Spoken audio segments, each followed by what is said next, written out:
Next up, David Charles Allen, Village Properties Realtor and host of The Hop. That's Home Ownership Podcast. Welcome to The Hop. This is David Charles Allen, Realtor at Village Properties in Santa Barbara, California. My great friend and co-host, Patty Teal. How are you doing today? I'm doing great, David. Thank you for asking. How's Santa Barbara? We're getting some hot weather over here. 87 feels like 90. Another couple days, we're going to be in the high mid 80s and then coming back towards, looking ahead, 70s and even 60s. So we get a really nice few hot days here coming up. Wow, now that's hot, David. A couple of weeks ago when it was 73, I had no sympathy for you whatsoever, but 87, that's getting up there. Yeah, I mean, even that day it was 73, it feels like it was hotter than it is today. So right. I don't know what it was. I don't know either, but anyway, 87 is pretty hot for Santa Barbara. Yeah, it is. Luckily, it's only a couple days, so we don't have to bear with it for too long. Mm-hmm. In terms of the surf, too, there's some fun size wind swell out there as well. So it's a great day to kind of go enjoy the water, given how hot it is. Oh, yeah. Is the water warming up a little bit? Water's warming up. It's still nice and cool. It's still really enjoyable when you're a hot day like this. You can go out there without a wetsuit. So it's nice. Mm-hmm. Oh, very nice. In terms of how the interest rates have performed, they went up slightly. So 4.625% for 30-year fixed, and jumbos has stayed consistent at 4%. Oh, but 4.625, that is quite a jump, isn't it? Well, we're at 4.5 for a while, so not necessarily. Not too much. Right. No, but if you're talking about what we saw over the last year, it was almost down to 2.5%. So it is a 2% increase in 12 months. So that is quite substantial, to say the least. Yeah, but the jumbos have stayed down. Do you have any interpretation for why they haven't risen as well? Jumbos are always a little bit different. You're going to have to, it takes more to qualify for them. So usually they're higher risk, so to say, because they can't sell the loan to Freddie or Fannie. So they're usually always at a lower interest rate than the conforming government loans. I see. So yeah, that's always typical. And then in terms of how the statistics have performed in the housing market, we had 37 new listings, 11 price changes, 41 that closed, 38 that went pending, 8 that expired, and 8 are coming soon. I mean, 11 price changes is rather large for what we've been seeing over the course of the last couple of years. There's so many bidding wars and people overbidding that you don't really see houses sit and then have price changes or price adjustments to them. So it's actually interesting to see a lot of those price changes were price increases. So not the typical marking the price down. Many of them were marking it up. Yeah. So if it comes to market and they get a really great activity, sometimes they'll push the price up just in case anything happens during escrow. They now have a new floor, so to say. Oh, I do notice that a lot where a house is listed and then it's listed again at a higher price after a sale kind of fell through, which always surprised me. Yeah, so that just means that was probably the number they were close to in the initial escrow, and that's where they see the value in it. So that's what they're going to come back on the market as.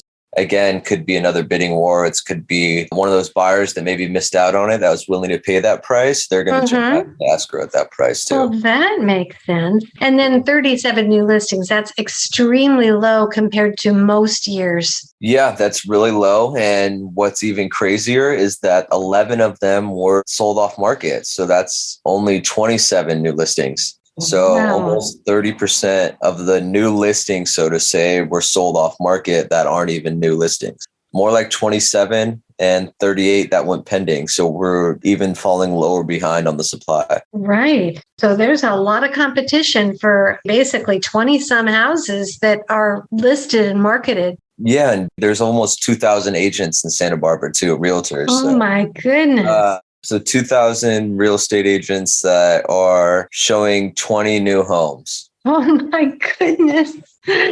Wow. That could bring out competitive juices, I imagine. Oh, yeah. It's crazy. I've almost come to the thing. It's like such an unreasonable market right now because you really don't know what to expect in terms of what people are willing to pay, in terms of pricing things. And as a buyer, you really don't know what to pay, because you're just coming up with a number just to get you in the door. There's no rhyme or reason to paying a certain dollar amount. It's just you're going to set the new highest price for that market with every purchase. So being comfortable with that is what you have to take in. Oh, these are crazy times. Even the people that have been in it for 50, 60 years, they haven't seen anything like this.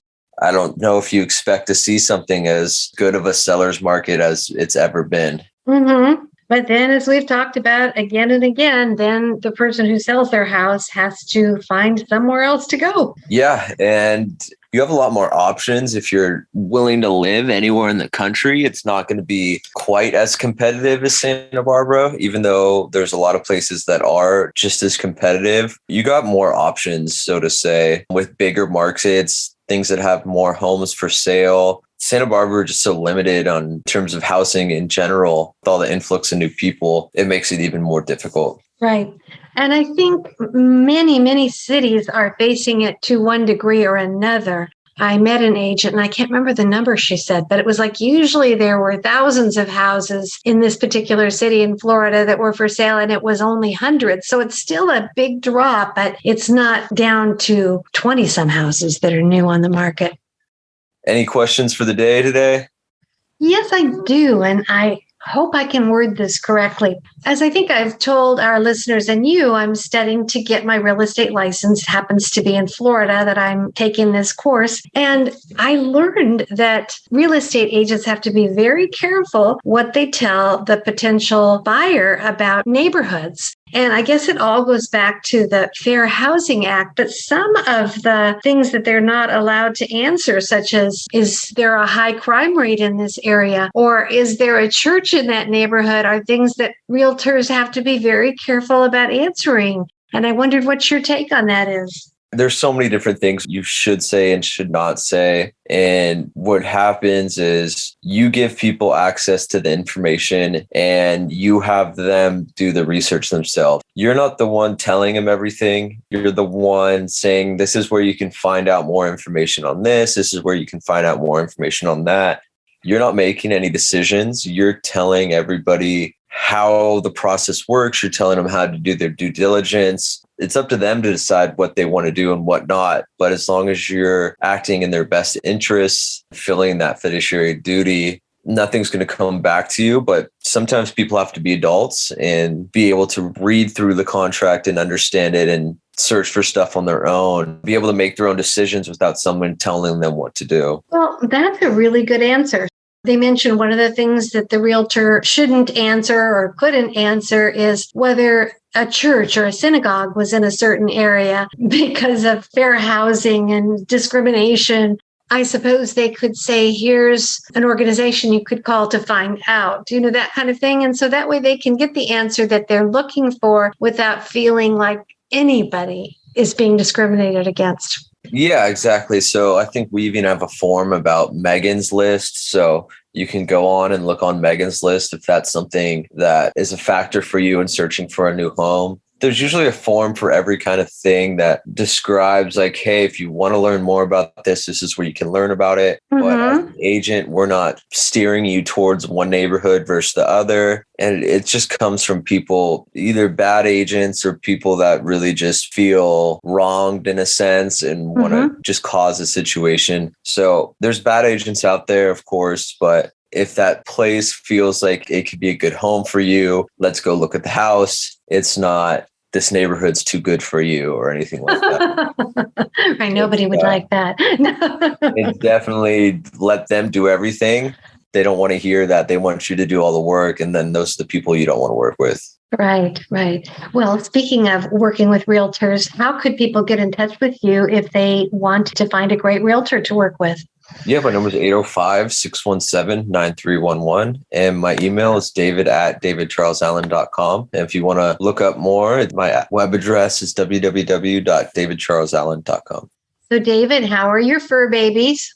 They're all doing really well. I think the big ones dislike the heat a lot. They've just been panting all day, trying to stay cool. Bailey loves the heat, so she's chilling. She's wrapped up in a blanket even too. So they are all so different, aren't they? They are. Also, a listener sent us an article about some of the troubles that can come up when a dog is in the house and a realtor is showing it or in the yard. It almost reminded me of the postal stories, but I imagine you haven't had that trouble. I'm just guessing. You don't want to show a house that has a dog occupying it. Usually if it's owner occupied, you ask the owners to leave. It's always very odd to have an owner stay there while you're showing a home. It's just too emotional and too complicated in terms of them potentially interacting. You want to keep a buffer between each party. I took Ollie on a little mini vacation the last couple of days, and I told him he's doing so well. I'm so really proud of him. He's becoming quite the little service dog. We went out to dinner and breakfast and walked in traffic, and he's just doing great. I'm really pleased with his progress. Good. I mean, you've been putting in the effort, and so I'm sure he's doing amazing and coming along well. Yeah, although we'd been there walking in traffic and doing fine. And then the next morning, all of a sudden, he put on the brakes like, I'm scared. I don't want to walk anymore. So I just sat and talked to him for a while. So he still does occasionally have these little fearful moments. I don't know where they come from, but we're just working through it. And I think the more I get him out in the world, the better he'll do. Yeah, and it's funny how the other dog you always watch is so wild and rambunctious. I know. And then He'll you're just run up to everybody. yeah, and then you're like, you think, well, is it me? Is I'm the reason why he acts this way? Is he so crazy? Am I not that good a trainer? But then you get a more normal dog that's like, oh yeah, it's not me, it's the dog. The dog's just crazy. No, So- I swear, they're just like kids. Yeah, they all have their predispositions and their personalities. And yes, we can nurture them, but there's a lot of nature in there as well. Exactly. Yeah. Well, David, this has been an interesting show. God bless you for working so hard, and the competition that must take place with so few listings and so many realtors trying to make a living and so many good realtors. Yeah. You do what you do, and it all comes to you in one way or another. So can't worry about it too much. No. Well, David, thank you so much. Have a great week. And I bet you're looking forward to it cooling down just a little bit. Yeah, it's going to be nice. I'm going to go jump in the water, so have some fun out there. All right. Go have fun. All right, let's give it a go next week, Patty. Bye. Bye.